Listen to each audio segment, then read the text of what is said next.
If your balances feel unstable when you're dancing, there are actually a few different reasons for why this might be, and the trick is identifying which one applies to you.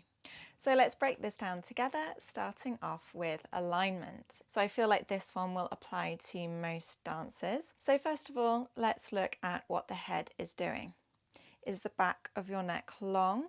Is your head in a neutral position? Or are you lifting your chin? Are you retracting your chin inwards? When we look face on, your alignment could be that your hips are tilting, so they're no longer level. This could also apply to the shoulders or even the arms. Are you well and truly over onto your standing leg? So that center axis we talk about, the line going from your nose through your tummy button right over your standing foot, or are you too heavy on the working leg? Maybe it's your arms. Maybe instead of letting the lats draw down the back and feeling a rotation going from the hands all the way around to the shoulders, maybe you're letting your shoulder blades squeeze so the arms are going backwards. And then from profile, do we have a nice long line going from the top of your head all the way down to your standing leg?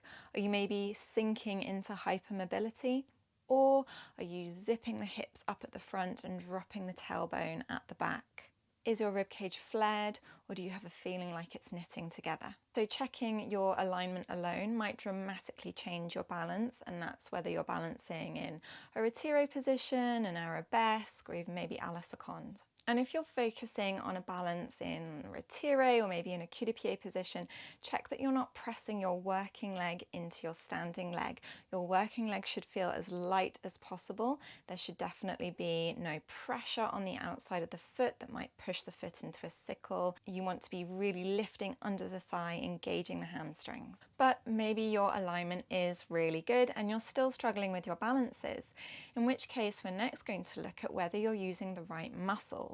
And I want to put a particular focus on the glutes and the hamstrings, because so often students overuse their quads and hip flexors and lower back, when instead we do want to be using the glutes predominantly, and then depending on which position you're in, maybe like an arabesque, you should really feel the hamstrings too. I'm going to use an arabesque as an example. This is a really easy one to check whether you are engaging the right muscles. So facing a mirror, take your leg to a sort of bad arabesque where the leg wanders off on a diagonal, it's not crossed behind you. And now holding this position, try to get a feel of which muscles you are and you are not using. Now slowly take the leg behind you so that it's well placed, and you'll notice your hamstrings and the back of the leg start to work.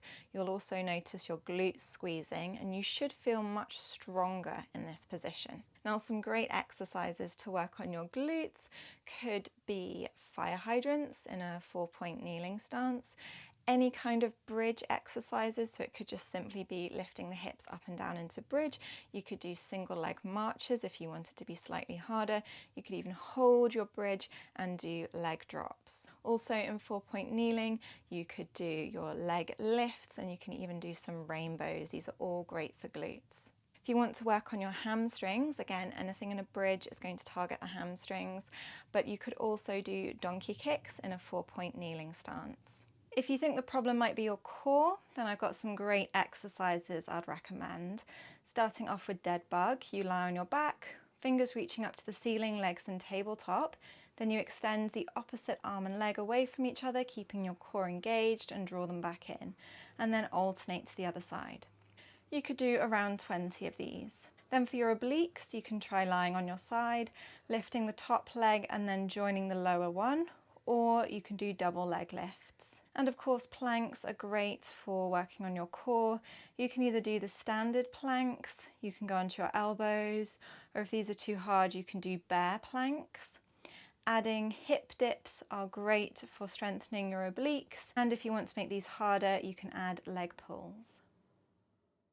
And speaking of whether we're using the right muscles, this takes me into our standing leg. Is your standing leg not stable enough? So maybe you are aware of your glutes and your hamstrings, but you still feel a bit wobbly on your standing leg, in which case this might be down to your stability. And so some exercises I really recommend for standing leg stability are aeroplane reaches. These have lots of different names. You might know them as single leg Romanian deadlifts. You might call them hip hinge balances. You're essentially going from a parallel retire, then on a fondue, you're reaching your back leg behind you, and the same arm reaches down to the ground, opposite arm reaches to the side, and then you engage the backs of the legs and the glutes and your core as you lift back up into your parallel retire. And then lunge retires are great too. You can make this harder by stepping up onto something. However, focusing on certain muscles does not mean gripping. And this takes me into the next most common issue with balances. We're gripping and we're holding tension in all the wrong places. This could be tensing your jaw, holding tension in your shoulders, holding them up too high. It could even be holding your breath, clenching your hands. In general, we want to be putting our focus into our core, and then, like I said, into our glutes, and depending on the position, maybe the hamstrings too.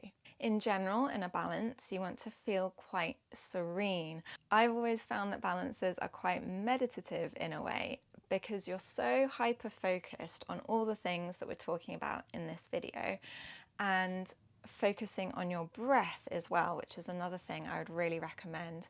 Just calm breathing, definitely not holding your breath. So if you feel like you struggle with gripping or holding tension in the wrong places, I want you to practice holding your balance and then going through your body, scanning from top to tail to see whether you're holding tension in any of the wrong places, and instead draw it all towards the core. So you want your core very strong and engaged, glutes engaged, and then, like I said, backs of the legs too.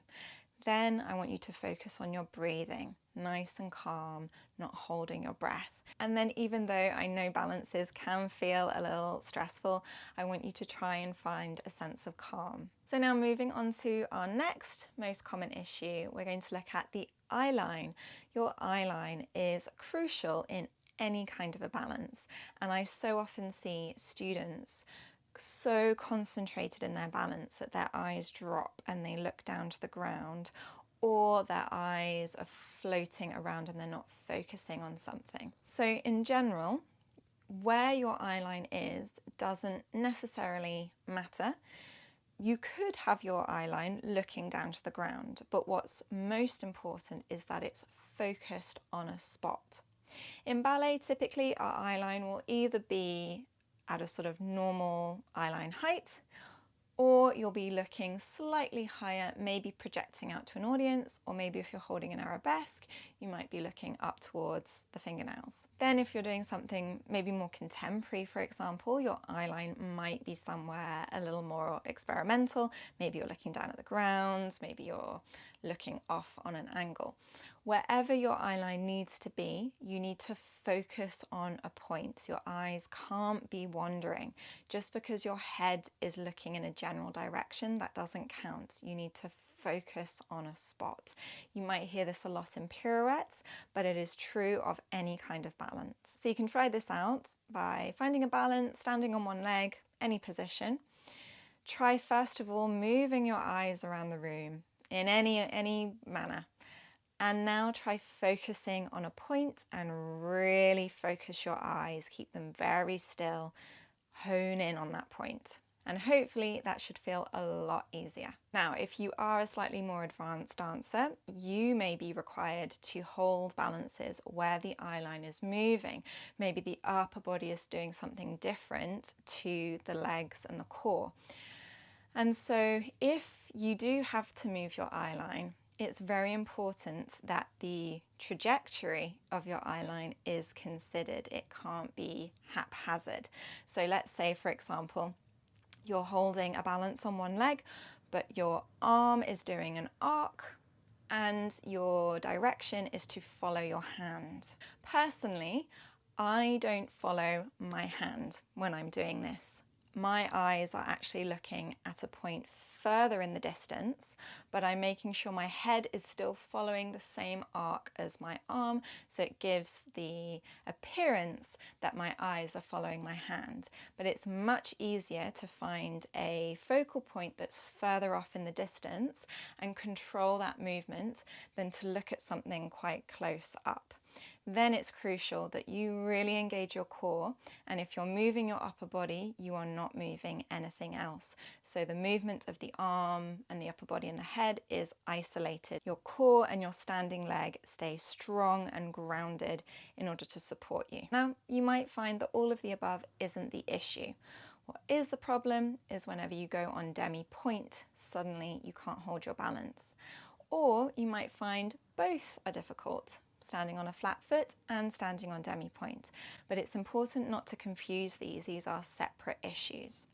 So if for you the issue is demi-pointe, you're going to need to work on your ankle and foot strength and flexibility, particularly in your toes. You want a nice high demi-pointe. If you lack mobility in the toes, you're not going to be able to get your heel up in a demi-pointe, and you're going to really struggle to find a position that feels comfortable and supportive. If the alignment of the foot isn't strong, or if you feel like your ankle is wobbling all over the place, you need to put your focus on rises, and these could be relevés, going from a bend straight up onto demi-pointe, or they could be elevés, and this also targets the calf muscles too, which are really important in any kind of demi-pointe balance. You could also incorporate TheraBand exercises. This is where we place the band over the toes. You could do simple flex pointing exercises. You could focus just on the metatarsals, working the toes, or you could work on lateral movement of the ankle by taking the foot from a sickle to a straight line and back again. So let's finish with a quick balance test. Let's start off in a retiré position. Ask yourself first, is my alignment correct? Are your lats down your back, really supporting your arms? Next, are you using the right muscles? Can you feel your glutes working? Are my arms well placed?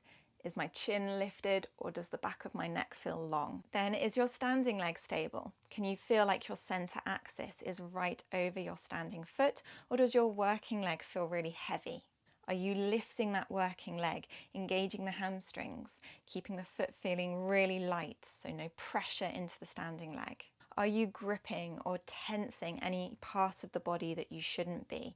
Are you focusing your eyes on something? Then, if you're more advanced and you need to be able to move your eyes, can you move your eyes but isolate the movement to just the upper body, eyes and arms, whilst keeping your core and standing legs still and strong? Now try going up onto demi-pointe. Does this suddenly feel so much harder? Do you feel like your ankle's wobbling, or maybe your heel is dropping? Is your breathing calm? Whichever question made you hesitate is where I'd recommend you start. Let me know in the comments which area you think you need to work on most for your balances. If you didn't know already, my Ballet Coaches membership has now moved over to YouTube with 2 different tiers, including lots of extra content and bonus features. Don't forget to like and subscribe, and I'll see you in the next video.